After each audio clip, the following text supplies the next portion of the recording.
Hi everyone, I'm Jillian Young from PC3 Media, and today I am joined by Jonny and Devon from Towing the Rubber. Good morning, Jill, and good morning to all of our listeners at home.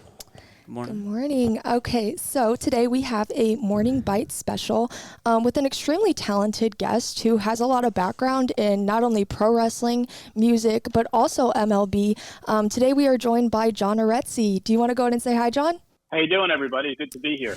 We're so happy to have you here with us today. So I'm going to go ahead and just turn this on over to the guys now. Yeah, we're very excited to be able to talk with John today, as he is a very diehard Mets fan, as well as used to work with the Mets minor league system, has got to meet some guys throughout his entire work, and as well is on a podcast, Terry Collins Show. First question we want to ask John is, he started to fall in love with the Mets when his uncle Sonny took him to a Mets game, even though his uncle was a diehard Yankees fan. So I want to ask you, John, why your uncle took you to a Mets game, even though he's a diehard Yankees fan. That's a really good question. If he would have taken me to a Yankee game, if the Yankees were home during that 4th of July weekend, I'm sure he would have taken me to a Yankee game, and then my entire life would have had a different path. But it was a 4th of July weekend, and I was visiting. We lived out on Long Island. We were originally from Brooklyn. So we went to Brooklyn for the 4th of July, and he was like, hey, would you be interested in going to a game? The Yankees aren't here, but the Mets are here. And I was like, absolutely, let's do it. I would love that. And that was it, So it was July 3rd, 1966. I remember it like it was yesterday. And the Mets played the Pirates in a doubleheader. It was a split. Pirates won one game, Mets won one game. I was able to get an autograph from a player named Billy Murphy on my scorecard. And during that doubleheader, a guy named Eddie Kranepool, first base for the New York Mets, had a fabulous doubleheader, and he became like my baseball hero.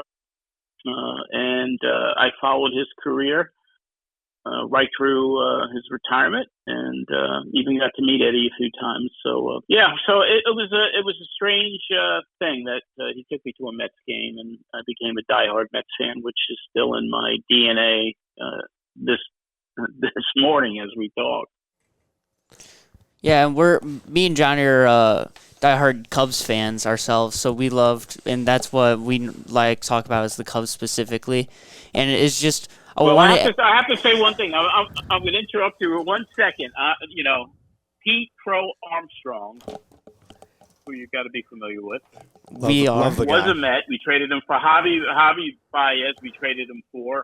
It was one of the worst trades in the history of the New York Mets, giving away this guy who's a superstar now. But I've always respected the Cubbies, so I have a soft place in my heart for the Cubbies for all the years that they struggled until finally winning the World Series. But anyway, sorry to interject on that, but I had to bring up Pete Crow Armstrong because it's every time I see him at bat, I'm like, he could have been center field for the Mets. Yeah, we love watching PCA. He's a very electric player. And you guys did take the series, though, that just happened, 2 out of 3 for the Mets, because our bullpen just can't do anything. But but PCA did homer yesterday, so you got to watch that. Yes. Yeah, I did. I watched it. You went to Mets game 4 of the World Series at one point and watched Tom Seaver pitch. How was that environment like? Well, that was, for me, it was a total surprise even getting to go to the World Series. I was obviously just diehard fan, and the Mets had the miracle season in '69. No one expected them to go all the way. And at that time, I had my mom was experiencing some medical issues. It was pretty traumatic. A few weeks during the playoffs of '69 when the Mets got in finally, and the morning of that game 4 of the World Series, I woke up to get ready to go to school. I was in 8th grade at the time, and my dad is like, "You're not going to school today." I'm like, "What? Why am I not going to school?" He goes, "Because you're going to the World Series." So he had scored a couple of tickets from some associates of his, and I was able to get to see Game 4. get to see Tom Seaver pitch, and who's one of my heroes, and get to see that incredible catch by Ron Swoboda in right field, one of the most miraculous catches in World Series history. I was actually able to interview Ron Swoboda about that a few weeks ago for my baseball podcast. So yeah, it was one of the most magical Mets memories of my life to be at that game. Yeah, that's something I think every baseball fan ever would want to experience, is going to a World Series, and you are one lucky man to watch a World Series game and not only Tom Seaver pitch. What an awesome moment for you. But I'm still alive to talk. Still alive to talk about it. Yeah, I mean, like you mentioned the catch. What was the best part of that game, though? Like, how crazy was the environment that the Mets played in? Oh, it was insane. I was 9 years old, and I mean, 69. No, I was 12 years old. It was just incredible to be at a World Series. It was the Mets' first World Series. As I said, they were the miracle team. No one expected them to be in the World Series, yet alone beat the Baltimore Orioles in that World Series. So it was an electric environment, and it was the first time I experienced anything like that. Stadium, like Shea Stadium, was rocking. I've gone to the other World Series. I was at '86 when they won. But nothing compared to the first time. The first time was magic. See, you called them the Miracle Mets when you went there for the World Series then. From last year when the Mets made the postseason, they were called like the Miracle Mets as well, with the Pete Alonso home run off Devin Williams and all of that. What was your reaction for this new modern Miracle Mets? Well, last year the Mets were in what they would call a transition phase. They were relying on some of the young players. No one expected the Mets to do as well as they did last year. They started off horribly, 0-5, and they were just a horrible team up until they made a few changes and brought a couple of veterans in, and then they just kind of caught fire in June.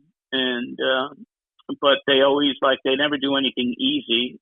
So it took them to the last weekend of the season. Actually, the day after the regular season ended, they had to go to Atlanta and play the Braves in the doubleheader, and they got into the wild card. And then that miracle home run by Pete Alonso, who had had not such a good Pete Alonso year, and he was going to be a free agent. So that at bat against Devin Williams in Milwaukee saved Pete Alonso's career with the Mets, and it was the biggest home run perhaps in Mets history when he hit that home run against Devin Williams. So, but no one expected them to get where they were, even though they didn't make the World Series.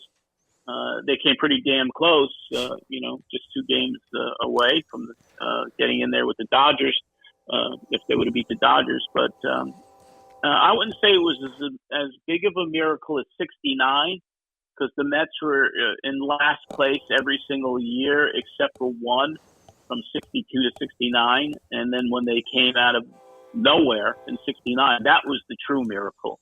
Last year was kind of like a smaller miracle, let's put it that way. Well, yeah, I mean, last year was great, but I expected you to say that the '69 Mets were probably the more miracle, as they did win the World Series.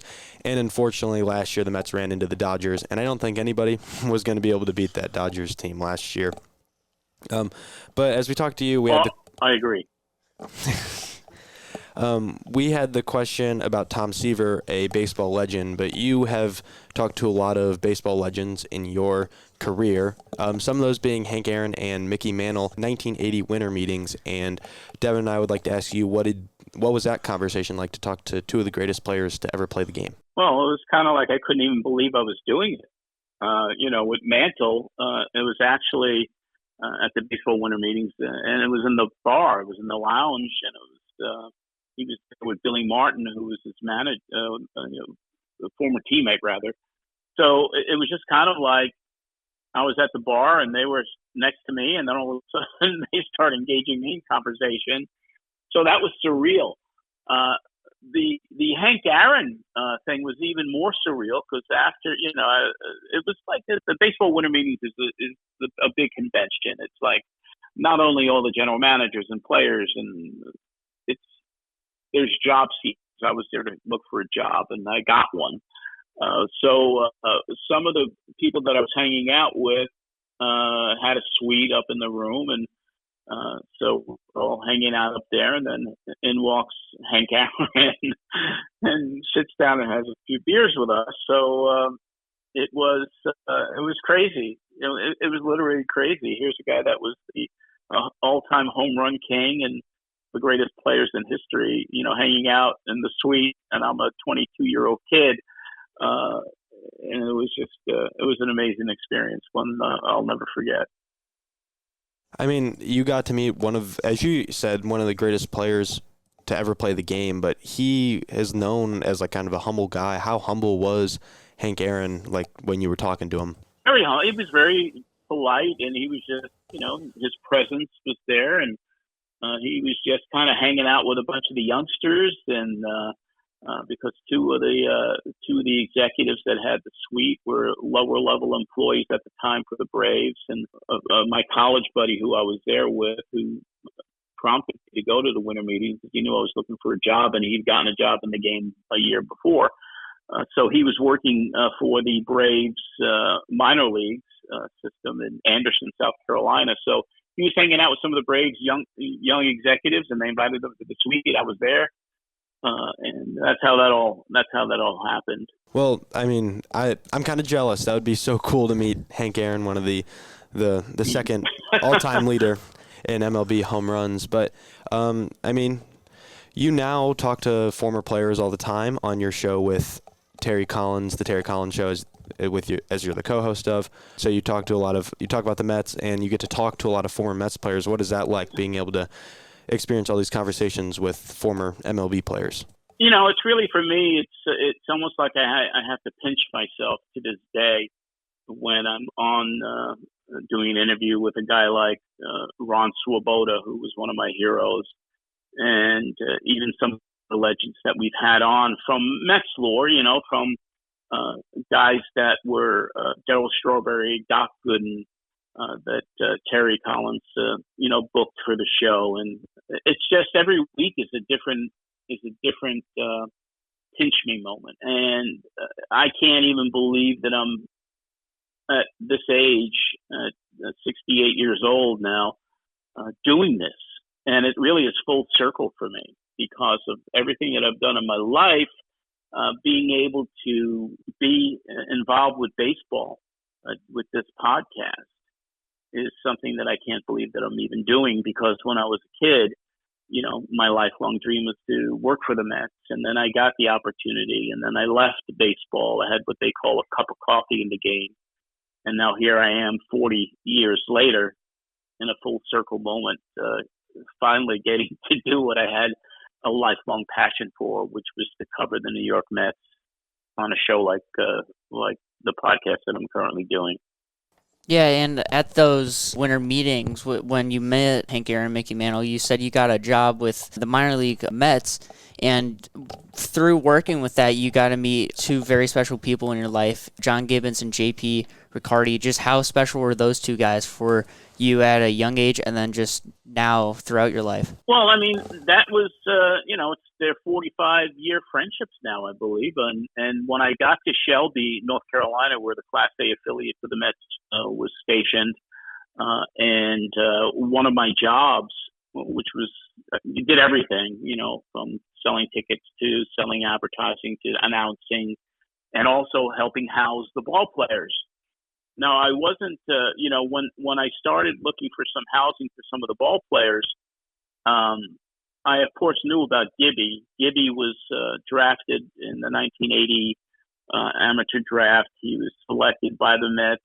Darryl Strawberry was the first pick of the draft, and then Gibby was, I think, numbers in the next round or whatever it was. But I knew he was like this Mets high prospect. So I offered, I had a house that I was renting, a small house in Shelby, and I asked Gibby if he wanted a, room. If he needed a place, you could just room with me. And And then he had a buddy that he'd met, JP, and he says, "Can I have a couple other guys that need housing too." So I was like, "Absolutely." And that's how I met JP, and that's how I met Gibby. And the other roommate was a guy named Mike Hennessy, who didn't really make it in the game. But these two guys, Gibby and JP, developed this lifelong friendship. And ultimately, it was JP that hired Gibby to manage the Toronto Blue Jays.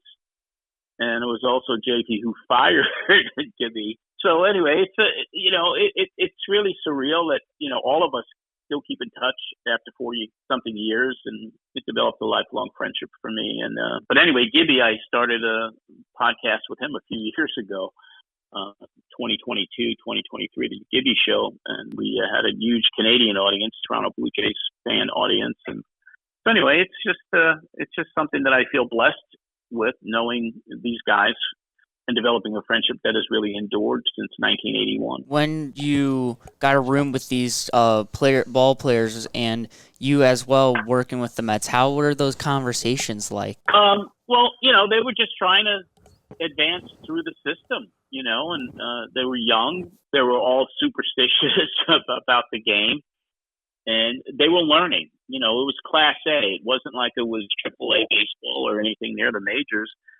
These were where the guys got started, and the ones that were elite eventually advanced. And that was Gibby was somebody that was kind of targeted to be the Mets starting catcher as he evolved, and then he got hurt, and it kind of derailed him. But talking baseball with those guys, but mostly it was just kind of surviving in a small little town in North Carolina in a high school baseball field with not a lot of money to get equipment. We had a very cheap owner at the time. The Mets did not own the team, but they had what they call a player development contract with the actual owner of the team, who was a very, very frugal guy. So it was a learning experience, really. And I was kind of like, making $500 a month. And there was an enormous amount of work. There was an enormous amount of pressure. So it was a life lesson for me. Yeah, and through reading your book, The Met Memories, I saw you mention how your Uncle Sonny took you to the Mets games, but then I also read that you took your nephew Dominic to Mets games. How was that kind of passing around full circle kind of moment for you and Dominic? Well, my nephew, who is my best friend to this day, now that he's 27, I kind of not forced the Mets on him in the crib, but I throw these little Mr. Met dolls in the crib and always talk about the Mets. And his daddy, my brother-in-law, is a diehard Yankee fan. But I wouldn't say coerced. I just focused on the Mets with my nephew when he was still in the crib. And then when he started using like a little computer, even 3-4 years old, I got him this backyard baseball game. And it was always talking about the Mets. When I finally took him to, his very first game, he was very small. He doesn't even remember it. I was there with my sister, my brother-in-law, and Dominic. And but when he was old enough to understand a little bit, and I took him to Shea Stadium, and it just he became a Mets fan. I mean, the kid, even at an early age, was reading the box scores at about 4 years old. So he was highly intelligent and just fell in love with the Mets. And he had an opportunity over the years to meet Mets players, and we've always had great seats. And I've given him these wonderful experiences, all-star games. We've gone to spring training now, 16 of the last 17 years consecutively.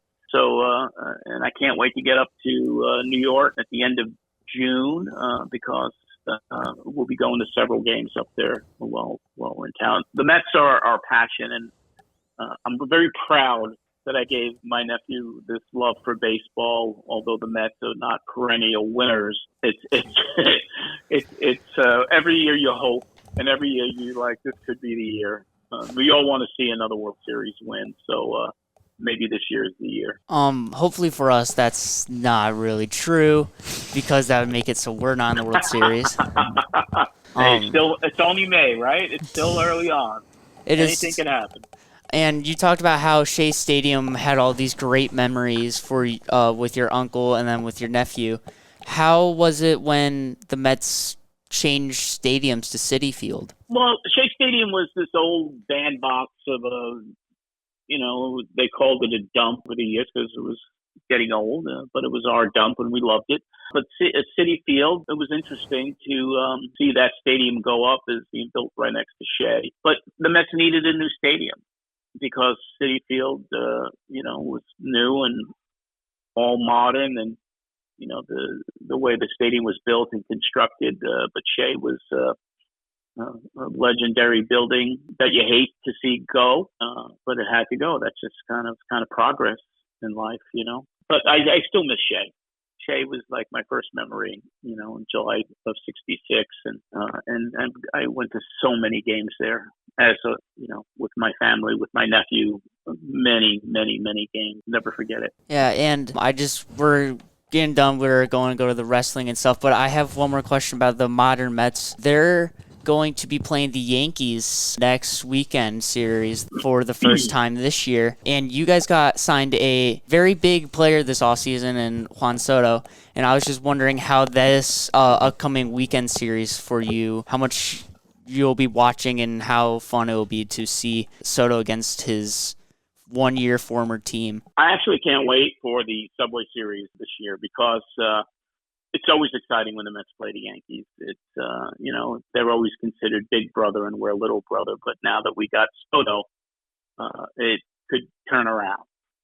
So I can't wait to watch the games this weekend. These first three at Yankee Stadium, and then they come to Citi Field and 4th of July weekend, which I'll be at. But Soto, I have a feeling that he's going to make a big statement this weekend against his former team. How the fans are going to react to him remains to be seen. I know he's not going to be embraced.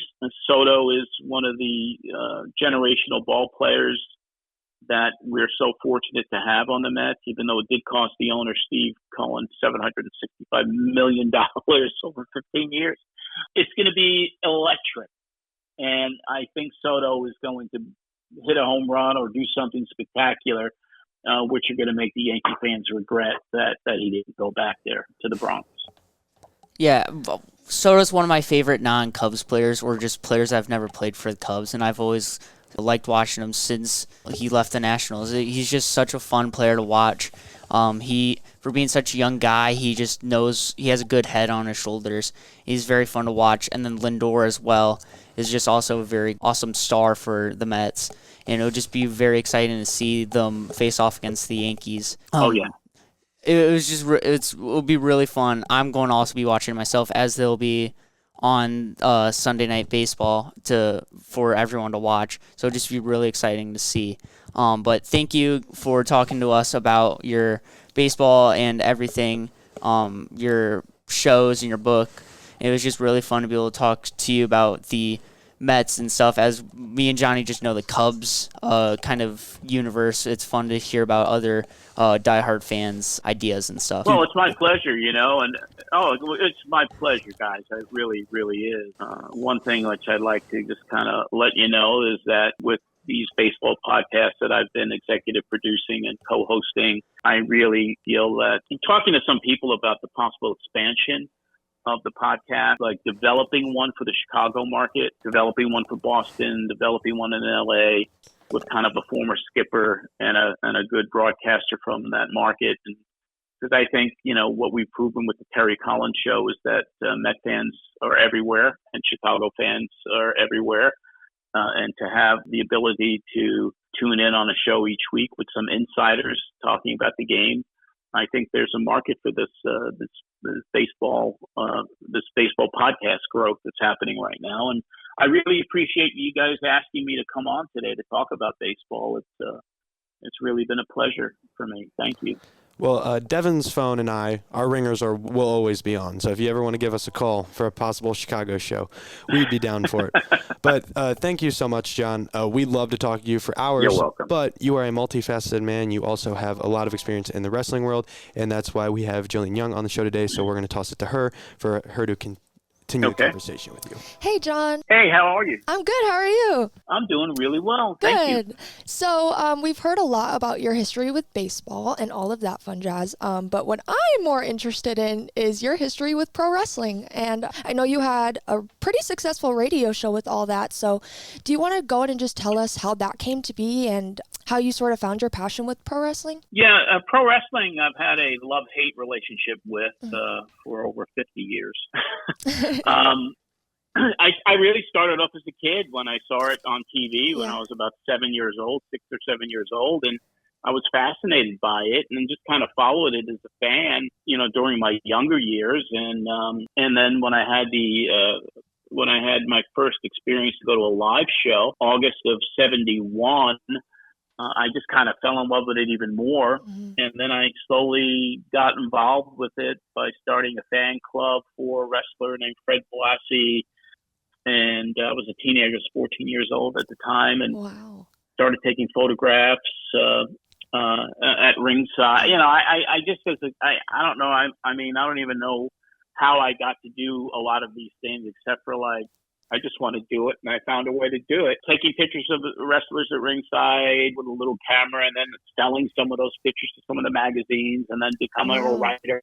So it was I was 15, 16, 17. I was still in high school while I was writing professionally for some of the newsstand wrestling magazines. And how it happened is just kind of aggression. Not aggression, like determination. Yeah. I was like, let me find my way in. And I was fortunate enough to do that. And then I went to a junior college in Boston, and that's when I really started the first incarnation of Pro Wrestling Spotlight. Was at the college radio station. They gave me an opportunity to do a talk show in school. So that's how I started. So that's how you guys are starting the same way.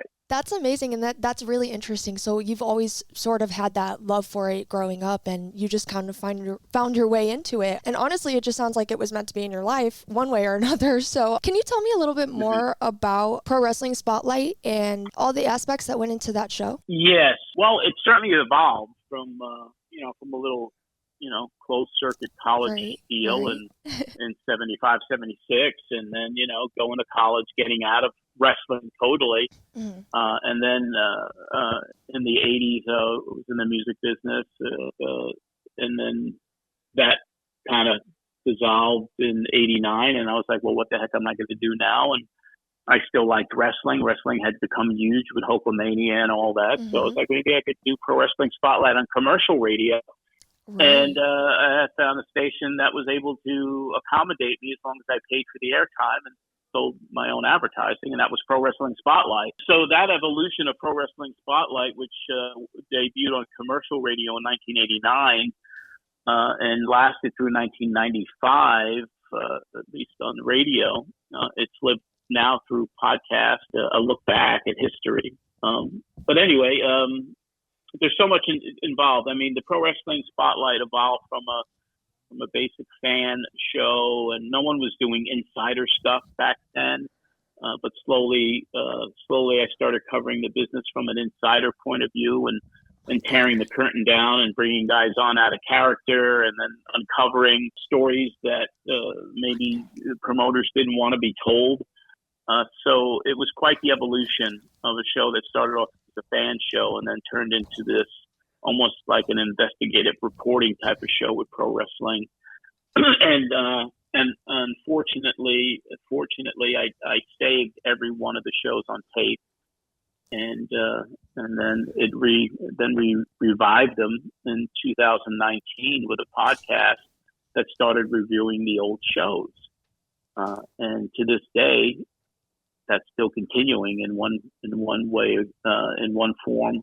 So yeah, Pro Wrestling Spotlight is certainly a major part of my life. Definitely.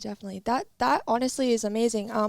I really want to know what it was like covering Monday Night Wars, the beginning of it at least. What was it like covering that? Well, I mean, at that time, which was which I believe was 97, around 97, when that started. I was watching. I had gotten out of the wrestling business at that time. I had my timing was bad because the business really blew up in a positive way. around that time, but I had so much of it. The deeper I got into the wrestling business, the more I hated it Why is because of that? it's the nature of the business. First of all, it's a business that was initially built on deception because it's predetermined. Winners lose, it's predetermined. The wrestling business is filled with people. There are some quality people that I've met along the way, like Mick Foley, and there's so many others that I met. But there is also a deceptive nature of the business in general. Right. So I always thought maybe I was too nice a guy to be in the wrestling business and that's why I left it, because I felt like I was becoming one of them. There's such a long history with the wrestling business that it's just, I had to get out of it because it was really destroying me back then. And I got out of it and turned the page and even changed my name to John Alexander from John Arezzi just to get out of it. But I did watch those Monday Night Wars because I was still kind of a fan in many ways. But being on the inside of the business during that time, I was not there, but I was fascinated by the wars and, I see. Everyone with the NWO and everybody and Stone Cold Steve Austin. Right. And I definitely feel I feel like pro wrestling is definitely one of those things that just keeps on evolving and changing as the years go by. I mean, we've seen the changes. I don't know if you still watch and if you're still a fan, but WWE definitely has changed a lot, as well as like other pro wrestling companies, in my opinion. Moving on from the pro wrestling aspect, I kind of want to jump into your music business journey and how that came to be. Can you tell me about that? Sure. Like I said, my life has been a roller coaster. Yeah, sounds like it. working in three very high profile industries: music, baseball, and wrestling. But the music thing really came out of the blue for me. It was while I was working for the Mets in Shelby, North Carolina. I had a part-time job at a record company after I graduated from college. It was just kind of a bridge job till I decided what I wanted to do, and I was to work in baseball. But anyway, while I was working in baseball, I went out one night to a nightclub in this little town in North Carolina, and I saw a band play, and the female singer in this little dive bar was just incredible, and her name was Patty Loveless, and I just thought she was a star. And for whatever reason, I'd go there every week and I'd listen to her sing, and then I wound up leaving the job with the Mets to manage her, and I knew nothing about the music business. But anyway, my life is just kind of these circles of these eras. So I didn't really know too much about the music business. I was in it for a few years, and then it went under. I had a management company in the 80s. I was managing acts. I see. And then that business went under, but I didn't get back into the music business until after I left wrestling. And that was a pivotal point for me in my life, because I fell in love with country music because of Patty being one of the top stars in country, even though I wasn't affiliated with her. But anyway, I got a job at a country music station. It led to a job in New York City with a bigger country music station. Wow. Then it led to an opportunity to move to Nashville in 2000, and I'm still here today, becoming a marketing director and a marketing specialist for a television network called Great American Country. And that's when I really got heavily involved in music, and then went to a record company as a vice president, and I discovered a kid named Kelsey Ballerini, who's pretty big today. But it was, my life goes in eras. Sometimes I think I'm three different people. Yeah, I mean, you've had plenty of opportunities. So what brought you back into the music business? To music? Yeah, into the music business. Well, it was like when I was done or getting out of wrestling, when I had just been beaten down to the point where I knew a change had to be made. I saw a little ad in a newspaper for a country music station on Long Island, and I got involved there, and I just kind of fell in love with music all over again, and then I kind of became really successful in sponsorships and ad sales and strategic marketing, and then when I moved to Nashville, I was fully in the music scene, and it just evolved. And the more you help people and you open doors for people and you create opportunities for people, I mean, it gets paid back to you in other ways. Yeah, and build those So it just connections. became more of a passion for me. And even leaving the music business when I did during the pandemic, it was just because I was getting older. I felt that I was kind of aging out a little Yeah. bit.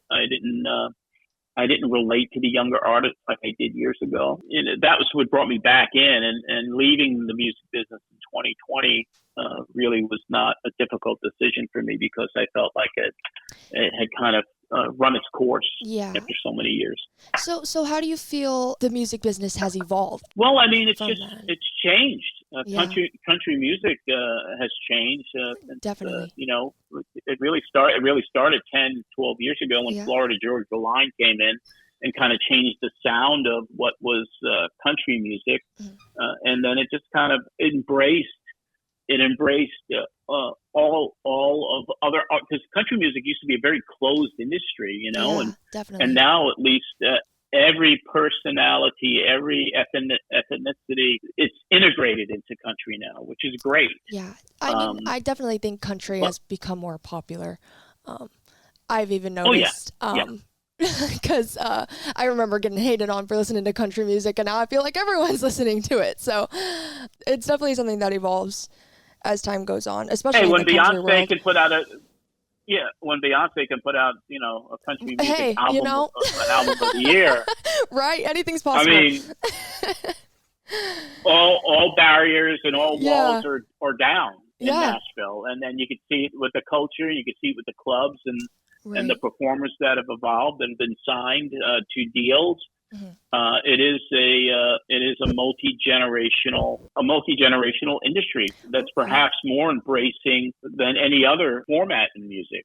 Country music is embracing everyone. Right. And I definitely feel like it's very interesting too to watch the way, like you sort of said, the sound has changed and the style of writing in country music even, and how different they can all sound and be in the same genre. So it's definitely interesting watching the music industry grow as time moves on. I know you've had opportunities to work with plenty of people. One of those being a singer known as Kelsey Ballerini, correct? Yes. That is so amazing. Very proud of Kelsey. Love her. I'm a big fan of Kelsey. I love her. Well, it was just, it's really surreal for me to see her on The Voice and to see her on the cover of national magazines. And, I was in the store a week or so ago, and there she is on the cover of People magazine. And here's a kid who I just randomly met at a pizza place called the Mellow Mushroom in Franklin, Tennessee.